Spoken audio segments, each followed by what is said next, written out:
Assalamualaikum warahmatullahi wabarakatuh. Perkenalkan, nama saya Hafiz Pratama Aliani Suami dengan NPM 2321020198. Baik, di sini saya akan membahas mengenai PPT dari kelompok 3 yang berjudul Pertumbuhan dan Perkembangan Hukum Islam.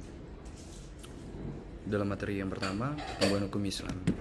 Hukum Islam yang juga dikenal sebagai syariah merupakan sistem aturan dan prinsip legal yang bersumber dari wahyu ilahi dan memiliki sejarah perkembangan yang panjang dan kompleks, dan terbagi menjadi dua.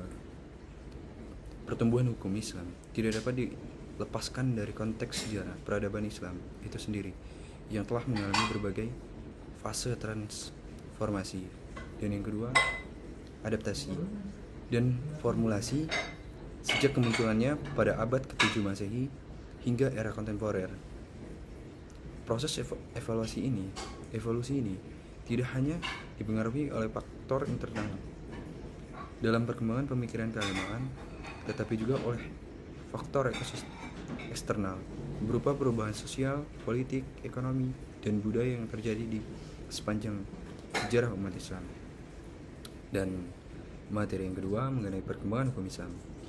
Hukum Islam atau syariah telah mengalami perkembangan yang panjang dan kompleks sejak kemunculan pada abad ke-7 Masehi hingga era kontemporer.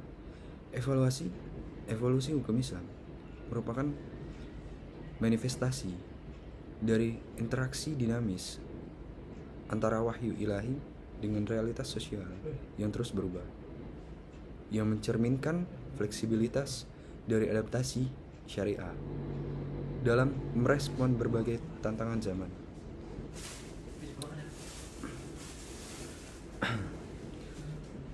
Perkembangan hukum Islam dapat dibagi ke dalam beberapa fase historis yang masing-masing memiliki karakteristik dan kontribusi unik terhadap tradisi hukum secara keseluruhan. Era globalisasi dan revolusi teknologi informasi menghadirkan tantangan baru dalam perkembangan hukum Islam. Internet dan media sosial telah mengubah landscape otoritas, keagamaan, dan produksi pengetahuan dalam hukum Islam.